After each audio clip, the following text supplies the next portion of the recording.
Yeah, call him Mr. Karate. That'll make him happy. Yeah, all jiu-jitsu people love it when you refer to it as karate. Yeah. Mr. Karate. I call him Grasshopper. That's what I call him. And I'm constantly trying to snatch a pebble from Mr. Mullen's hand. So when I do, then I get to just like leave and just keep walking. You're totally confused by now. Mm-hmm. All right, we're recording. Okay, yes, math's on before I run out of power. So, Mr. Mullen, I gotta tell you, you really made me think yesterday, and I hate it when people do that. But, Don't think. I was very stumped since it's been a while since I taught 6th grade math. I did have to go back and I looked at that 0 to the 0 power. And yes, in algebra, they do agree that the rule that anything to the 0 power equals 1. And there are multiple reasons why. And I just wanted to share, like, if I can take 90 seconds. But any other form of math, like math analytics, and I'm very analytical, so I had to sit and think about it, but they said that 0 to the 0 power is can also be undetermined depending on which form of math you're using. So I was like, well, that makes sense too. Yeah. I never got as high as math analytics, so. Okay. Well, that's, I don't know, that's the real geeky nerd side of me, just thinking about math and the 0 power. And there were a couple ways, and I just want to show you guys real quick again, a couple reasons why any number to the 0 power should equal 1. And then we're going to move on, like I said, give me about 90 seconds, and then we'll move on to more practices for today. But Mr. Mullen made me think, and I appreciate that, but it also hurts my brain. So, all right, here we go. The basic rule is any number to the 0 power equals 1. And there's a couple of reasons why. First of all is multiplication. It's like saying 2 to the 3rd power. It's like saying 1 times 2 times 2 times 2. Or 2 to the 2nd power, you have 2 twice. You say 1 times 2 times 2. 2 to the 1st power is just like 1 times 2, and then 2 to the 0 power is just plain old 1. So if you said 1 times anything to the power, however many times you multiply it, you get down to the 0 power and you just have the 1 left. Okay, that's one explanation for why any number to the 0 power equals 1. Same thing if you were to use division, and we agree that 3 to the 3rd power means 3 times 3 times 3, or 27. 3 to the 2nd power, 3 times 3 equals 9. 3 to the 1st power is just 3. And then 3 to the 0 power is just 1, because each one of these answers could be divided by 3 to get the previous answer. So there's a couple ways that anything to the 0 power equals 1. Those are just proof. However, if you do put 0 into either one of these equations, it's undetermined, because if you have 0 times 1, you're still going to get 0. And that's where this one becomes a little bit more iffy if you're doing like mathematical analytics. Just like here, you can't divide by 0. That's another mathematical rule, is you can't divide by 0. Therefore, it's undetermined. So there's a couple of reasons why any number to the 0 power equals 1, including 0 to the 0 power in algebra.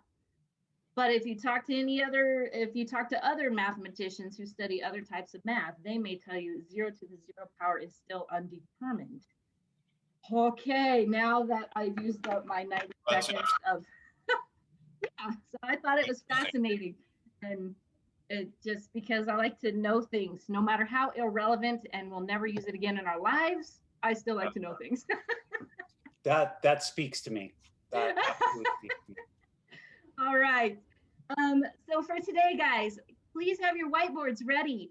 And I have some questions for you. And again, this is a little more analytical, but we are doing this with I want to know which one is, if you have a greater than, a less than, or an equal sign, which one would go in the box? If you said 2 to the 5th power or 5 to the 2nd power. I just want you to see that these things may look, they may look similar, but they are different. So if you would please solve this and tell me if you think, some people are just jumping to the conclusion in the chat. And I want you to actually solve it, okay? 2 to the 5th power and 5 to the 2nd power. Which one are they? Was one greater? Is one less? Or are they equal? And you do have to solve these out. You do have to solve these out before you can give me an answer. You can't just look at it. And that's the problem. A lot of people are just jumping to the conclusion of which one's which one's bigger.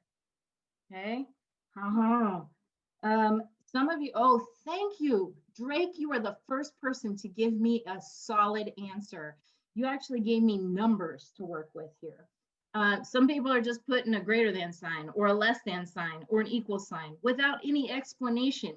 Drake, you are the winner because you typed to me the numbers. There you go. Anya, you typed me the numbers, the actual answers. I appreciate that. All right. 5 to the 2nd power is 5 times 5 or 25. Okay. 2 to the 5th power, 2 times 2 times 2 times 2 times 2. You have to do all that multiplication, giving you 4 and 4 and 2 that you're multiplying. 4 times 4 is 16 times 2, which is 32. 32 is greater than 25. Thank you very much. Yes, yes, yes. I see Raya and Mason. You guys all punched in the right numbers, and I appreciate that. Shunashi, 2 to the 5th power is greater than 5 to the 2nd power, and you're absolutely right. Because you have to prove it. You can't just give me an answer. You have to prove it. I say I'm from Missouri. Missouri's motto is the show me state. You have to show me what you mean by your answer. You have to prove it to me. All right, here's another one. How about 7 to the 2nd power and 3 to the 4th power? Yes, Carolina, you're true. I live in California now, but my roots go deep to Missouri. All right, 7 to the 2nd power or 3 to the 4th power. So make sure you guys have show your work. Yes, give me answers, give me numbers to compare before you just plop an answer in there.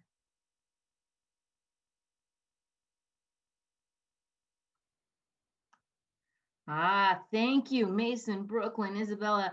You guys are all doing great things. Anya, okay. Some people are writing numbers that I'm not sure where these numbers are coming from. Okay, yes, I see the right symbol, but I want to see the answers. Answers would be such as this. 7 to the 2nd power means 7 times 7, which is 49. So now we're comparing 49 to 3 to the 4th.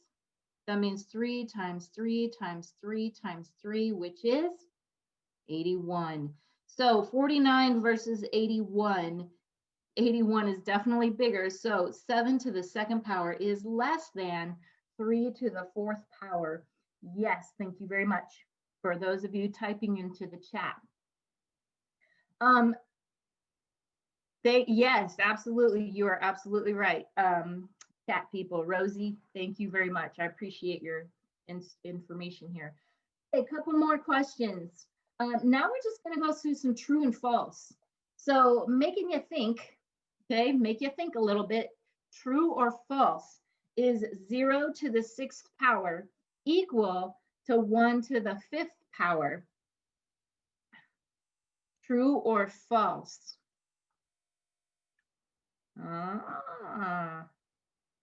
0 to the 6th power. Oh, Tristan, you're all over. I don't know what that means. Okay, nope, not true. I'm getting mostly nopes, not trues. But false would be the actual answer there, false, because 0 to the 6th power, if you took 0 times 0 times 0, you have just plain old 0. And if you have 1 times 1 times 1 times 1, that it is not it, then the answer is 1, and therefore these are not equal. Here's your not equal sign, an equal sign with a slash through it. Okay, so not equal. All right, how about this one? 7 to the 3rd power is the same thing as 7 times 3, true or false? Oh, good. Is he false, false, false? Nope. False, false, false. Oop, darneth, this should be false. You're all correct in the false stating chat here. False. This does not mean you're multiplying these two numbers. 7 to the 3rd power means 7 times 7 times 7, which is going to be a much greater number than 7 times 3. So these are not equal. Again, not equal.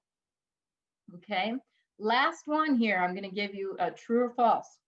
2 to the 4th power is equal 4 to the 2nd power. You need to solve this one before you answer it, so please don't jump to a conclusion. Isabella, think again.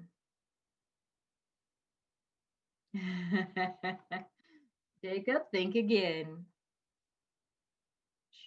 Shunashi, try again. Aubrey, try again. Some of you guys. All right. 2 to the 4th power. If you take and actually solve this problem, 2 times 2 times 2 times 2, you have 4 times 4 is 16 here. And 4 to the 2nd power is the same thing as 4 times 4, which again equals 16. This one, my friends, is true. This one is true. Yes, these are equal. That is true that these two would be equal to each other. That's one of the very rare occasions that they'd be true, but you have to solve it out before you do the problem so that you're not just guessing, okay? Just because you see the same numbers doesn't mean it's true. You have to solve them out. All right, we get to take it up a notch today. We're going to do some exponents with fractions. Exponents with fractions today.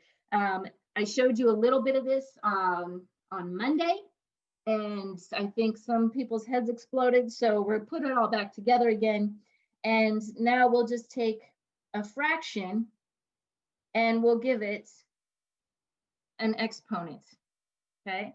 A fraction and give it an exponent. The reason I put the parentheses around the fraction is because the exponent applies to the entire fraction. So you'll see more of that kind of information in junior high, where exponents only apply to one number, but this exponent applies to the entire fraction. So that means you have to multiply 1/3 times itself 2 times. So I'm going to write that out before I solve it. Remember, show me 1/3 times 1/3. And those of you who remember 1 times 1, you just multiply a fraction straight across. 1 times 1 is 1, and 3 times 3 is 9. 1/9 is the final answer. Okay, Drake, try again. Make sure you remember your multiplication facts here. All right. And I don't call anybody out on the chat to embarrass you. I just want to make sure that you are aware of your mistakes so you don't make it again. All right, here we go. Let's do, excuse me. Let's do 1/2. Use some small fractions here. 1/2 to the 3rd power. Do this one on your whiteboard. You can type it in the chat or you can hold up your whiteboard. Excuse me. But you have 1/2 to the 3rd power. Means you have to multiply 1/2 3 times by itself. Oh yes, I already got lots of right answers. Alexis, try again. Okay, good. All the other folks, Angel, no. Try again. Hayden, try again. Oh, Drake, try again. No, oh, some of these are going way too fast. Natalia, try again.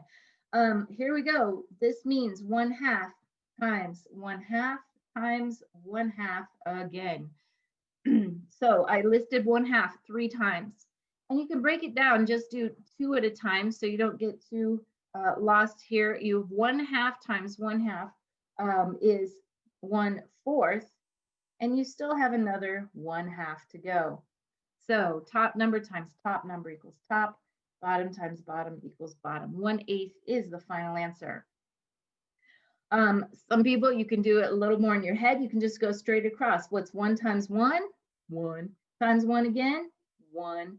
What's 2 times 2? 4. And what's 4 times 2? 8. So you can look at it just straight across and multiply, but make sure that you multiply all the digits that you have to work with. Okay, let's do a couple more because this is still got quite a few folks here in the chat that are a little bit maybe still getting it. Okay, how about, again, I'm going to use fairly small numbers. I still use 2/3 to the, ooh, I'm going to go 4th power. Oh, there you go, 2/3 to the 4th power. Ready, set, go.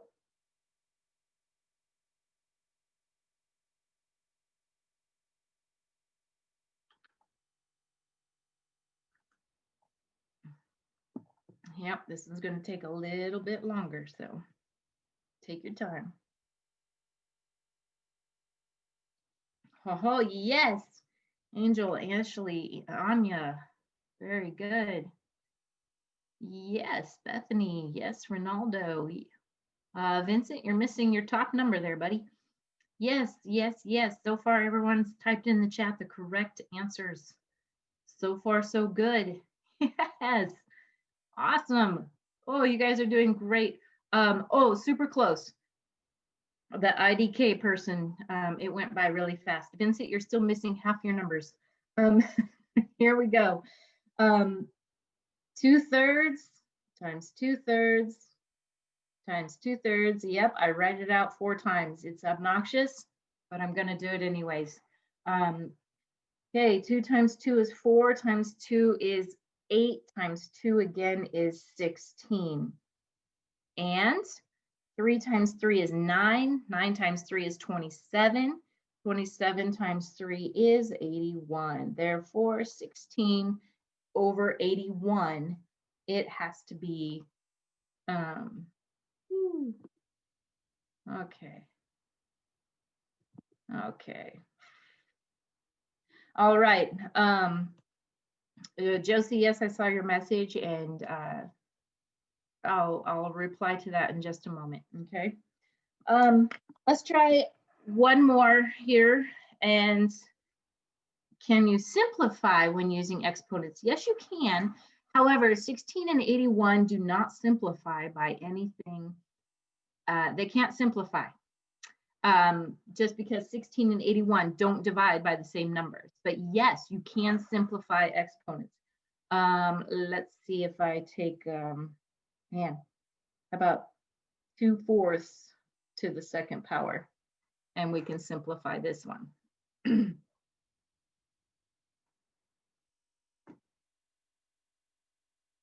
Jaden Prado, that's an excellent question. Thank you for asking.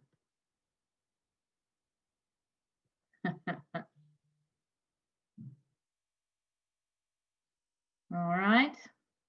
All right. I do see some good stuff here. 2/4 times 2/4. 2 times 2 is 4. 4 times 4 is 16. However, 4 and 16 can both reduce by 4, leaving you, yes, you can reduce this, leaving you with 1/4. Okay, 1/4. Now, the other thing you can do is if you notice that 2/4 can simplify before you multiply it, you can take 2/4 and go ahead and simplify down to 1/2 and take 1/2 to the 2nd power. So you can simplify before you multiply. Remember that rule, or multiply and then simplify. Now, I'm also glad you asked that question because there's another type here, and on Khan Academy, for this particular lesson, it may also give you some improper fractions. such as 4/3 to the third power. It may give you improper fractions, but for this lesson and on this Khan Academy assignment, they say you can leave it as an improper fraction. So for today and today only, that I'm going to let you leave the answer as an improper fraction, okay? Because the top number is going to be bigger than the bottom number.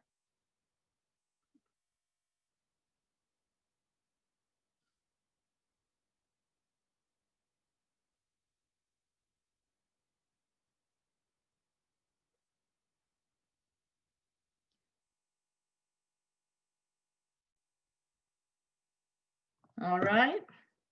Oh, there you go. Jesse, thank you. Thank you very much.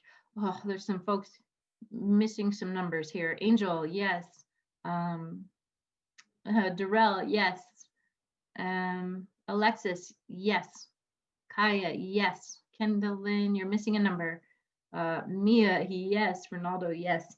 So 4 to the third power, I'm sorry, 4/3 to the third power means you're multiplying 4/3 3 times, okay? And you would take 4 times 4 is 16.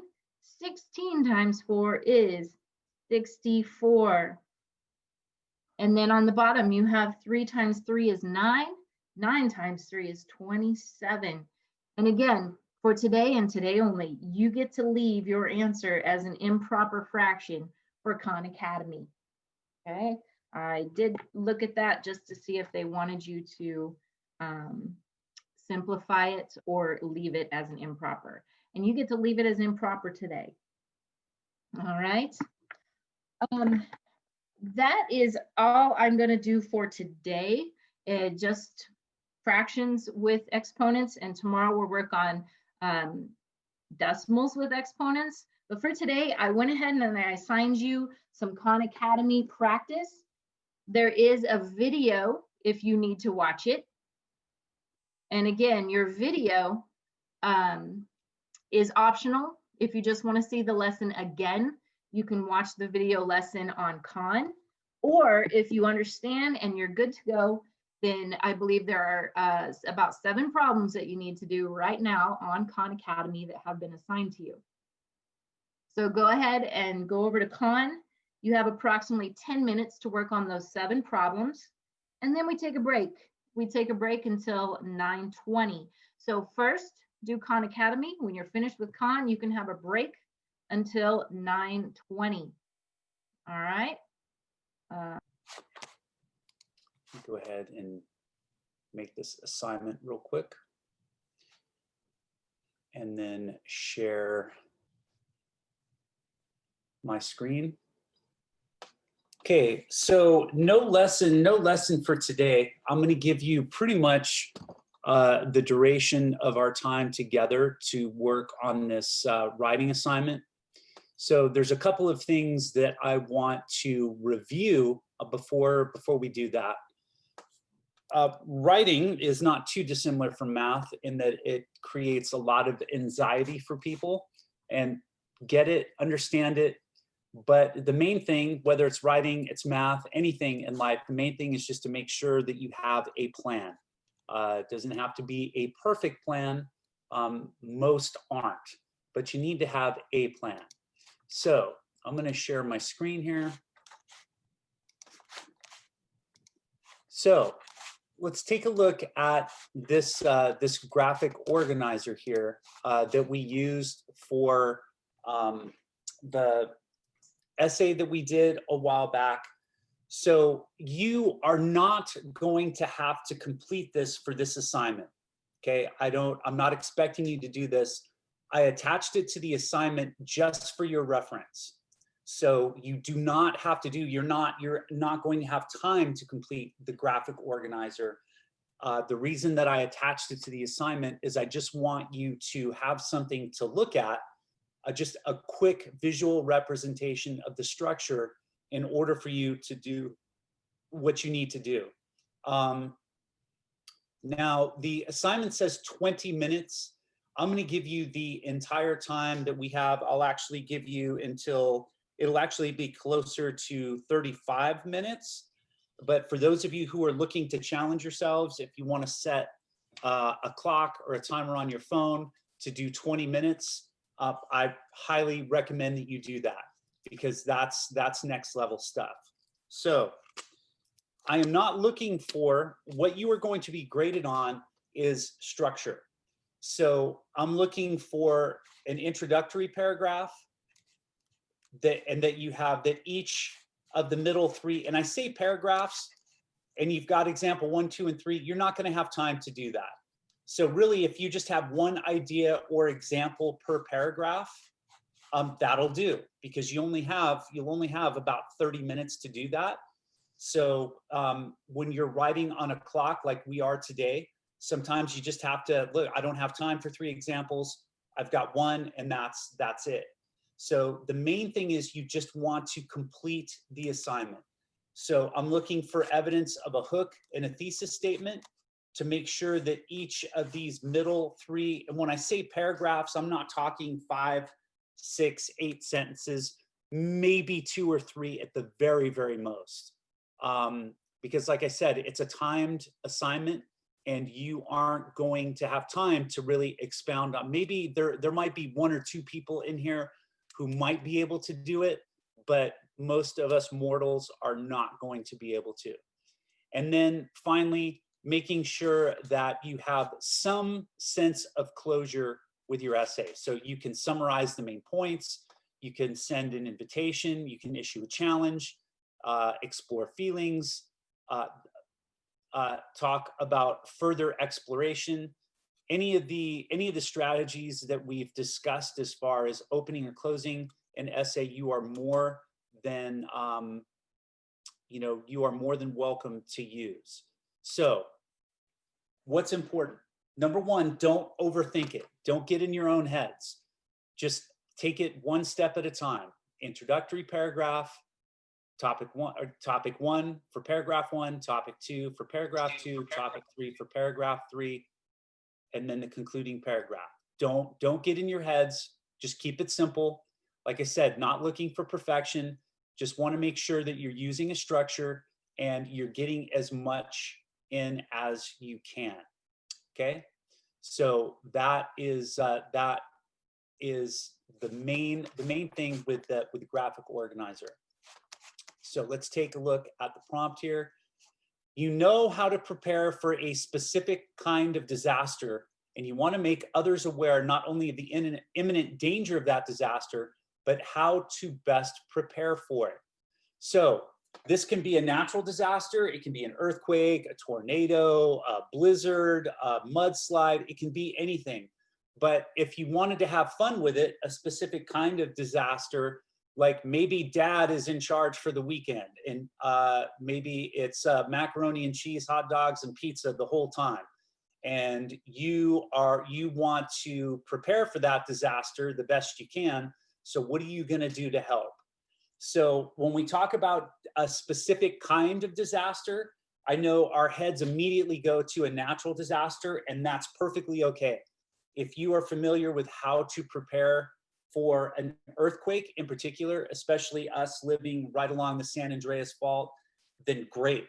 You can go ahead and speak to that. But if you want to have a little more fun with it and talk about maybe a family disaster or something along those lines, you can certainly do that as well. The main thing is just to make sure that we're following the structure, and you've got evidence of a hook and a thesis statement. You're talking about 3 different topics that relate to that disaster, and you have a sense of closure in your concluding paragraph. That's it, okay? So don't get in your own heads. Just keep it simple and make sure that you've got a hook, which is a way to grab the reader's attention. You have a thesis statement, which is just a brief statement that tells what the essay is about. Each body paragraph has its own topic, and then you're giving it a sense of closure, okay? Don't get in your own heads. It's okay. Just type, and you will be fine, okay? So that assignment is posted in your Google Classroom. So it is 9:28 right now. I will give you until We'll call it 10, 10, 10, and then take a break from 10, 10 to 10, 20. And then Mr. Mullen will pick things up at 10, 20. So actually giving you a little more, actually giving you closer to 40 minutes if you need it. So if you want to set a tighter deadline for yourself, 20 minutes or 30 minutes, by all means, please do that. I think it's a good exercise and it's a good habit to get into. But if you want to use the entire 40 minutes, I have no problem with that. Okay. So go ahead and get into your Google Classroom. The assignment is posted. It's called Flash Writing Assignment Disaster Expert. And again, you will not have time to complete the graphic organizer. That's just for you to call up and to help guide your writing. Okay. I will be available in the chat. So if you have any questions, I will answer those as best I can, but let's go ahead and get writing. Okay.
Okay, I'm getting questions.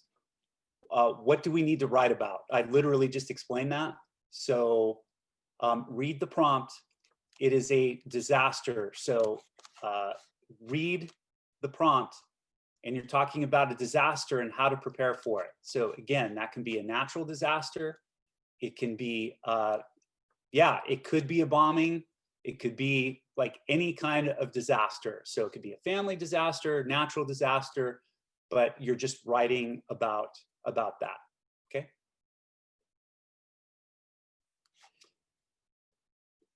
If you want to search up some facts, certainly. If you feel as though you have the time, absolutely.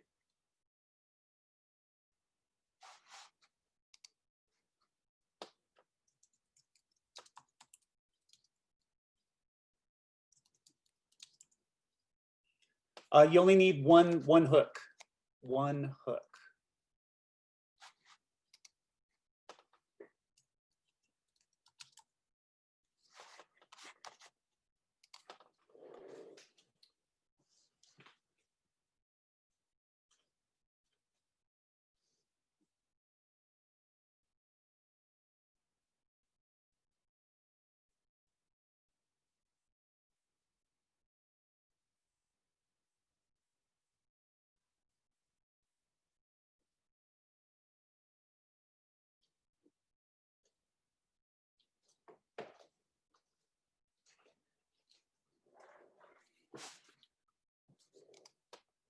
Okay.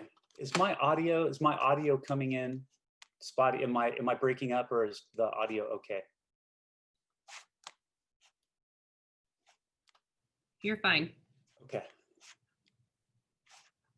It is in the Google Classroom. It is there. Go into the classwork tab and you should see it.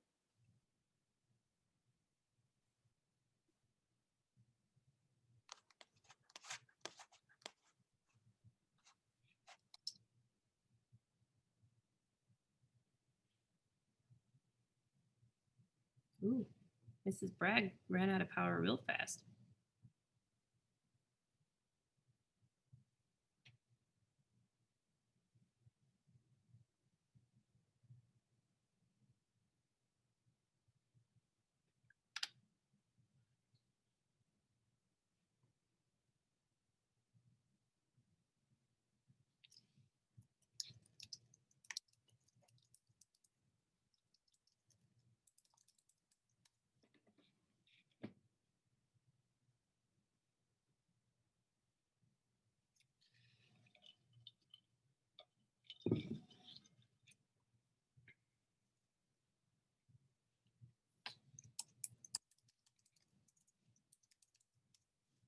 Ah,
sorry about that.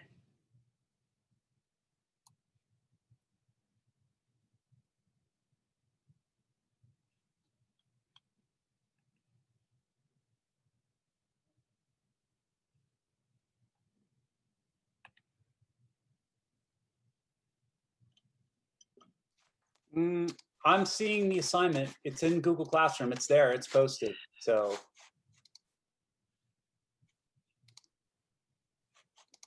for those of you who aren't seeing it, I'm not quite sure why. It is there.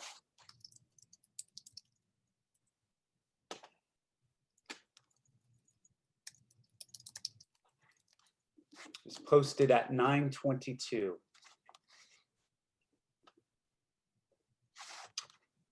Click your classwork tab and it should be there.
No, again, the graphic organizer, you do not need to do the graphic organizer. That is simply there for your reference, okay?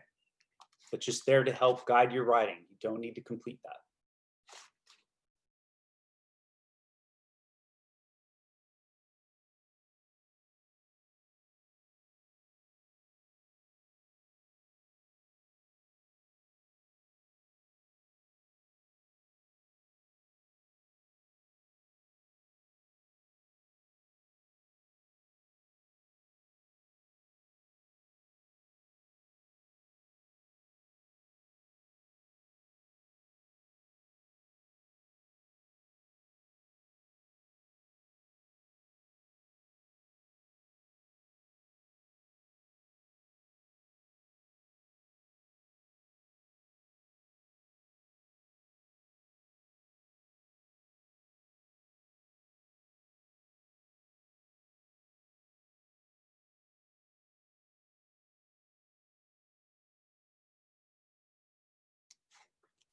Okay, I must be on the unclear train right now. Yes, the assignment does need to be finished by 10:10. So 10:10 is the cutoff time. So make sure. I'm not worried about sentences either. Finish the assignment. So sentence count, not worried about it, however many it takes. But like I said, if you have anything less than 15 for the entire essay, not feeling good about it, but I'm not putting a sentence requirement on it either.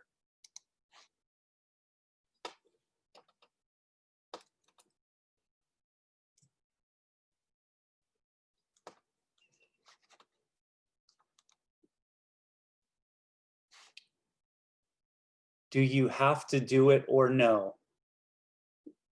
Well, that is up to you. If you would like a grade for this assignment that does go on the report card, then yes, it would probably be a good idea to do this. If you have other priorities, then by all means, go ahead and do that.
Okay, everybody, let's get ready to do some reading. We're going to continue with the story that we've been looking at this week, beetle blisters. Before we do that, though, I'm going to share my screen with you, and we're going to go over a little bit, look at something. Remember our strategy for remembering, for comprehending, for understanding something that we read. This can be used for informational text, or it can be used for narrative. Stop, think, paraphrase. If you hear me say STP, this is what I'm talking about. Stop, think, paraphrase. And it is a good habit of good readers that they use all the time, that after they read a portion, they stop, they look up, or they cover the text. They think, what did I read? And then they put it in their own words. We're going to be using that throughout this week. The next thing is also we want to review, because we will be using this morning, is the vocabulary strategies. I'm going to have one word in particular that will be on your next vocabulary list that you'll see, and we're going to be talking about it. But what strategy would you use? I would use these strategies almost in this order, depending on the text. But anytime I come upon a word I do not understand, I first reread or read on, and I look for the clues. Those clues are in the immediate surrounding area or text of the reading.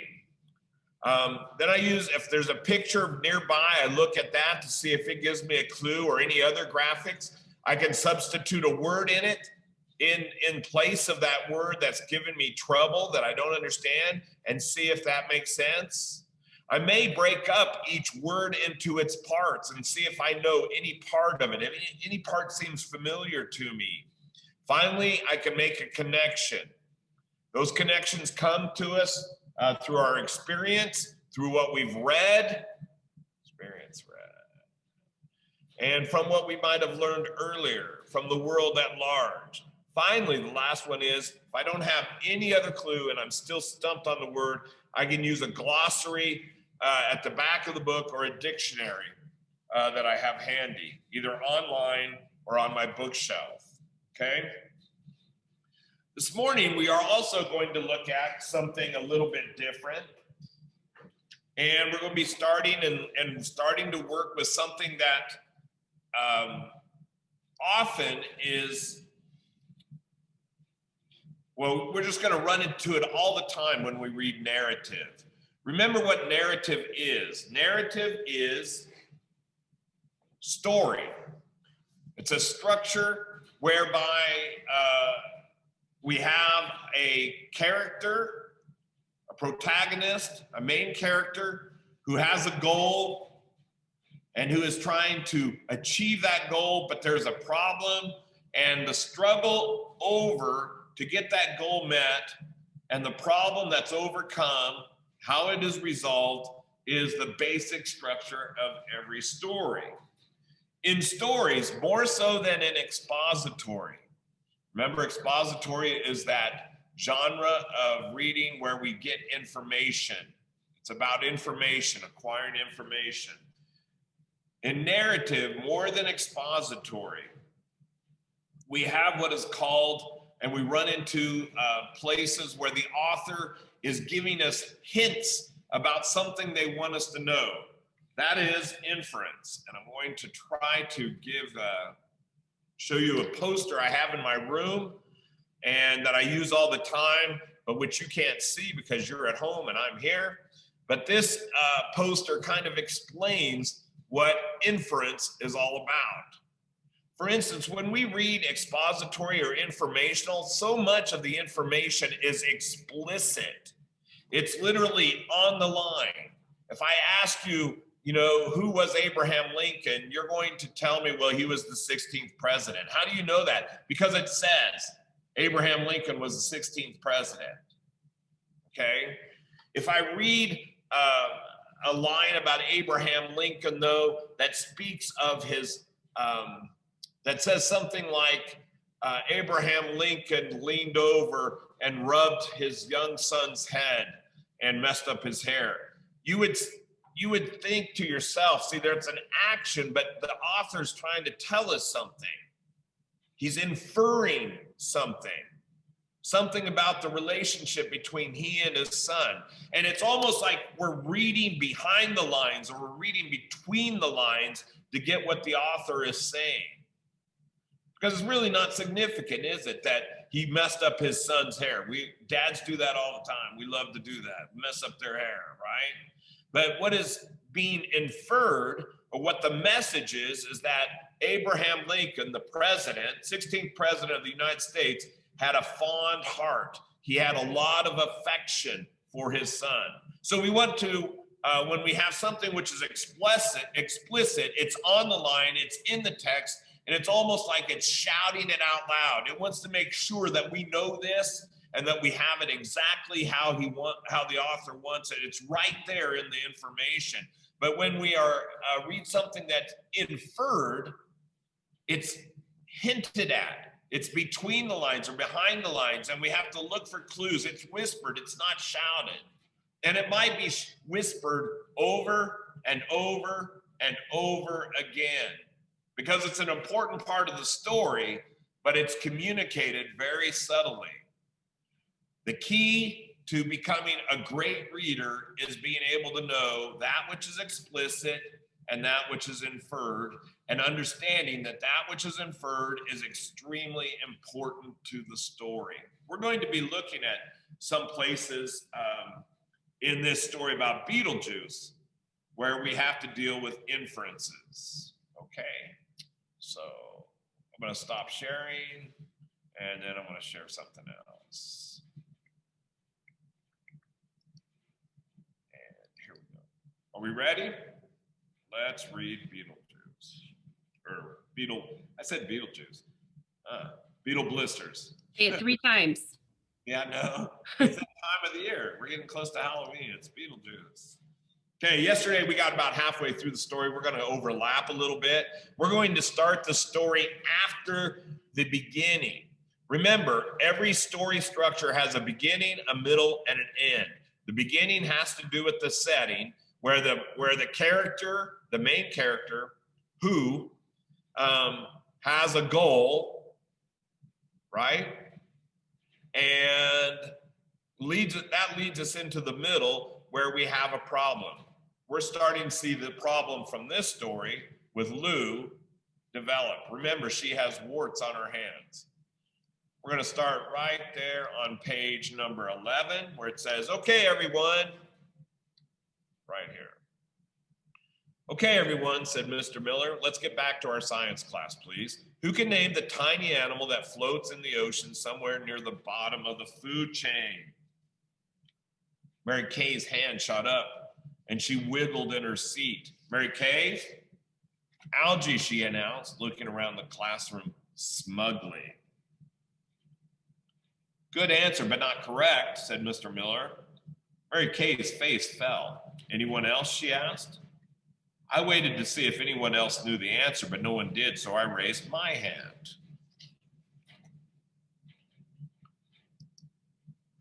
Zooplankton, I said. We studied marine life at my old school. That's right, said Mr. Miller as he drew pictures of algae and zooplankton on the board so we could see the difference. Mary Kay made a sour face and rolled her eyes at me, and then looked down at my hands. So, look, I want you to notice this sentence right here, because right here, the author wants us to make a inference, okay? He wants us to read behind the lines and see something. Mary Kay made a sour face and rolled her eyes at me, and then looked down at my hands. Okay, these are all actions, aren't they? They all describe outward behaviors, but the author wants us to see something that's inside of Mary Kay. And what is that? Well, if somebody makes a sour face at you, if somebody rolls their eyes at you, and then if somebody looks at your hand, which you're trying to hide, what are they doing? They're doing it outwardly, but inwardly, what are they trying to do? You see? The author is saying something about Mary Kay, what kind of person she is. You, she explained, pointing, Louise has warts. Everyone in the class turned to look at my hand, which had just come out of my sleeve when I raised it. Hurriedly, I drew it back into my sleeve, but it was too late. That is so gross, Mary Kay said. After school, I told Mom what had happened, asked her for advice. I don't want to have these warts forever, I groaned. Everyone already sees me as the weird new kid. Mom patted me on the shoulder and said, let's go talk to your new doctor. Maybe there's something else they can do to get rid of those warts that won't hurt so much. At the clinic, Dr. Lopez told me about a new remedy for warts. Okay, now, maybe you are reading and you don't know what this word means. Remedy. What should I do? Okay, you use your strategies for vocabulary. You use your strategies. And if we look and start with our vocabulary strategies, start at the top, the first thing is we read around it. At the clinic, Dr. Lopez told me about a new remedy for warts.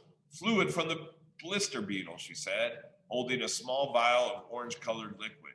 So it seems to me, right, when we read around it, that this word, whatever it means, is this right here. We can probably make a connection, couldn't we? Because we all know what clinic means because we've been to the clinic. When we get sick and we need to be seen by a doctor, we go to the clinic. Clinic is like a doctor's office. So, remedy. What would remedy mean? Well, it's time for me to substitute a new word for remedy. At the clinic, Dr. Lopez told me about a new blank for warts. I want you to write on your whiteboard a word that you think might substitute, remember that's the strategy, that might substitute for remedy. Okay, you got about 20 seconds more. This is quick. I walked you through it. You should have one in your head already. Hold up your board when you get it. When you get a new word for remedy.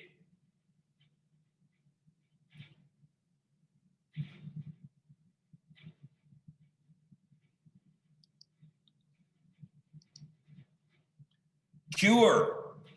Absolutely, that's a good one. Medicine, that's a good one. Healing, good. Serum, that's good. I like that, Carolina. Good, man, I didn't even think. Cure, yeah, a lot of you are coming up with cure. Good, I like it. Treatment, oh, Jaden, I hadn't thought about that, but that's a great answer, okay? And if you get a word like treatment, what you need to do is substitute in and see if it works. At the clinic, Dr. Lopez told me about a new treatment for warts. Perfect. Fluid from the beetle blister, she said, holding a small vial of orange-colored liquid. Beetle juice, I asked. See, now right here, the author is asking us to infer again. He's not saying this, but Beetlejuice is, why did she ask this? Why did Lou ask it? Beetlejuice, I asked. If Trish had been there, she'd have said garul. That's a word we use when you use something that's really gross and really cool at the same time. Beetlejuice. So what is the author asking us to read between the lines here, to infer? Okay? Maybe that this is something new, something that Lou had never heard of before. And she had had some treatments before. She had had some things that were supposed to cure her hands, remember? But not now. This is something she hasn't experienced. It's something unique. It's something new, okay? Yes, Beetlejuice, Dr. Lopez chuckled. And the nice part is it doesn't hurt too much. I was worried at first. What if it hurt like the first time? But I wanted the warts gone, so I took a deep breath. Let's do it, I said. Dr. Lopez rubbed the tops of my warts with a tiny piece of sandpaper until they were rough, and then using an eyedropper, squeezed a bead of fluid on each top of the wart, on top of each wart. Expect these to blister a little, she said, as she bandaged my hand. You may want to keep them covered for a while. The next day, as Mr. Miller reminded us about our upcoming science reports, Mary Kay leaned over to Brittany Larson and said in a loud whisper, Louise is trying to hide her hideous warts. They giggled and looked back at me. Oh, I want us to do this. This is a word that I don't see very much in 6th grade or 5th grade writing. I wonder if you know it. This word hideous on your whiteboards. Tell me what hideous means. Hideous. Hold them up when you see it. Use your vocabulary strategies. Read on around it, look for clues. Substitute a word that makes sense. Make a connection. Okay? What does hideous mean? Hideous. Andrea, I can't read yours because you don't have it up close for me. It means really ugly, revolting. Good, revolting, wow. It means not unpleasant. It means ugly, right. Jason's a good guy. Listen to what he says. Don't listen to them, said Jason, sitting behind me. Mary Kay, said Mr. Miller sternly. Would you like to share something with the class? Mary Kay sat up primly and said, Brittany and I were just discussing my science presentation, which is going to be about birds. Mr. Miller looked pleased. Everyone knew his hobby was bird watching. Wonderful, he said. I'm glad you're prepared. Remember, everyone, be ready to give a presentation about your topic on Friday. At recess, I thought about my presentation on how plants get energy. It wasn't the most interesting subject, but I couldn't think of anything better. One of my warts began to itch, so I lifted the bandage for a peek. Whoa! Underneath was the biggest, most disgusting blister I'd ever seen. The ball of pus the size of a grape was surrounded by a fiery red ring, and in the very center sat my wart, greenish, wrinkly, like a rotten raisin on a bud. Garul, I whispered. I rebandaged the blister, then checked the others, which had become totally disgusting. My hand looked like a science experiment. Science experiment? Why hadn't I thought of it before? My presentation could be about warts. They were pretty fascinating. And when Miss Mary Kay saw I wasn't afraid to talk about them, maybe she would stop teasing me. If I hurried, I could write a new speech and want to practice passing? Jason stood beside me with a soccer ball under his arm. I threw my hands behind my back quickly, hoping that he hadn't seen my blister. Sorry, I hurt my foot, I said, limping a little for effect. I didn't like to lie, but I didn't want him to see my hand. I mean, science report about warts was one thing, but showing him my disgusting blisters was another. Oh, he said. He looked disappointed. I was glad when the bell rang before he could ask me anything else. I limped inside, feeling guilty, but relieved. Okay. The author, again, is making an inference right here. I limped inside, feeling guilty, but relieved. What is the author saying about Lou and how she feels about her warts? I want you to write that on your whiteboard right now.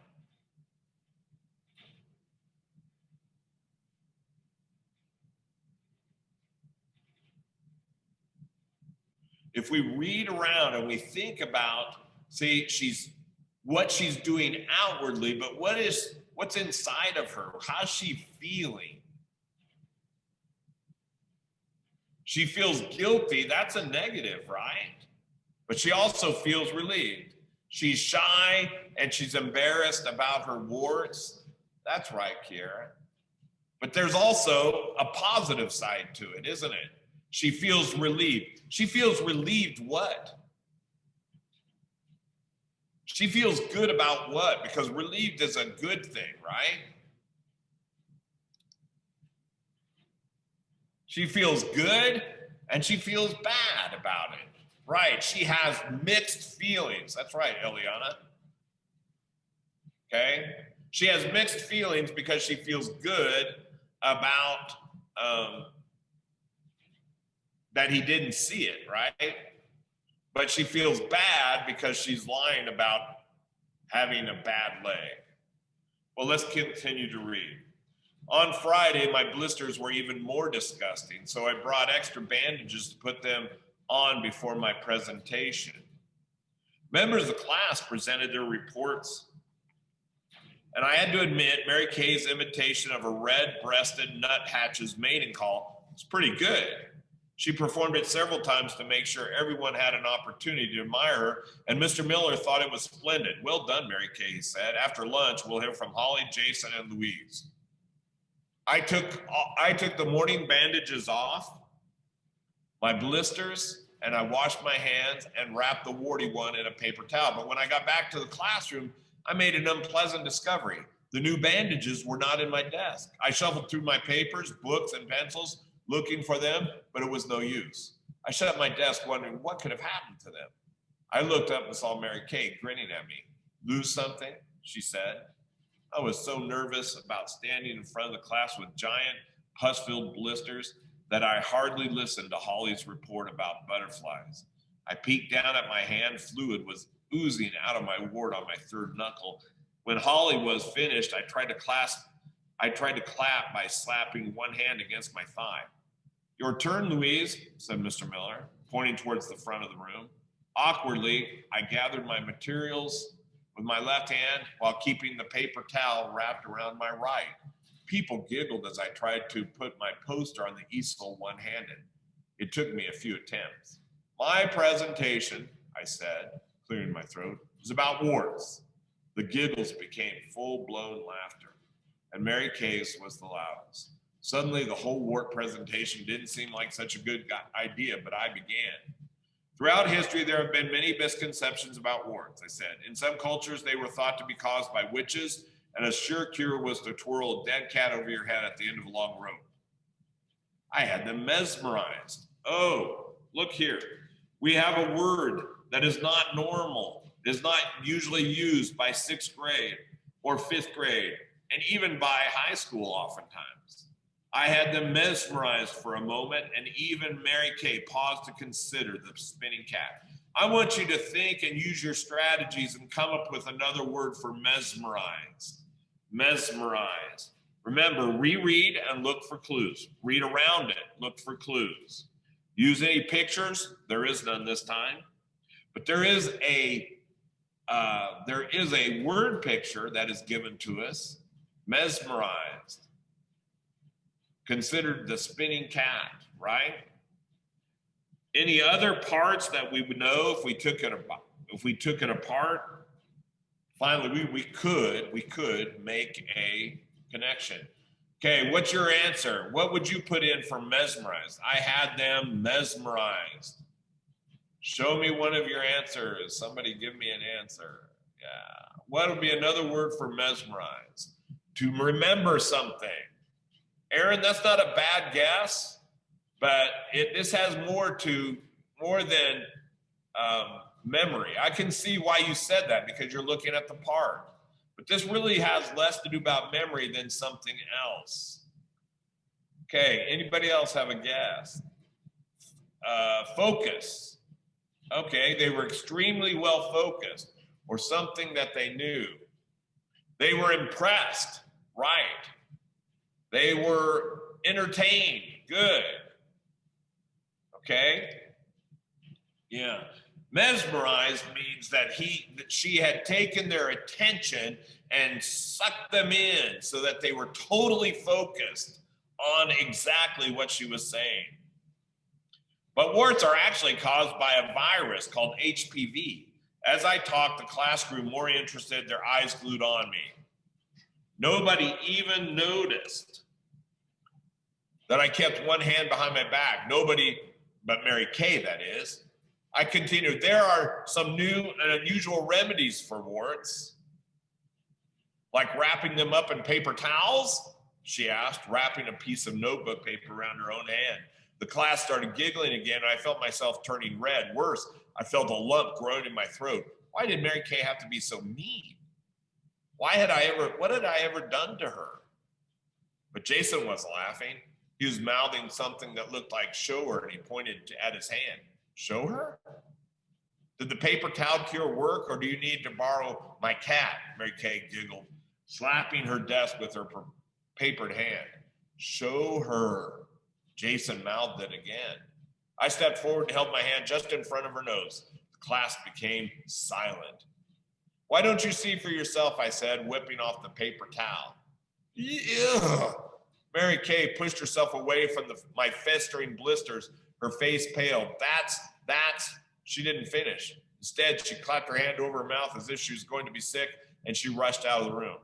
That's, I continued smoothly, holding my hand out for everyone to see, the result of the latest and most revolutionary remedy. See, there it is again, for warts. The powdered wing casings of the blister beetle. Oh, said the class. Disgustorific, said Jason. Everyone crowded forward for a better look, even Mr. Miller. The rest of my presentation went very well. Better yet, a few days later, my blisters and the warts beneath them had disappeared. Jason and I play soccer every recess now. And though I still miss Trish, I'm not sad all the time anymore. When she visits this summer, the three of us, me, Trish, and Jason, are going to visit the mummy exhibit at the Natural History Museum. Oh, and Mary Kay is much friendlier these days. I wonder if it has anything to do with the enormous wart on her left thumb. And that's the end of the story, okay? I have a question. Why do you think Mary Kay was mean?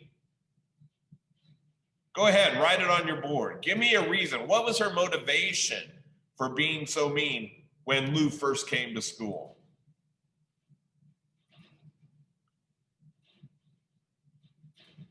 Hold up your board when you have it so I can see it, please. Why was Mary Kay so mean?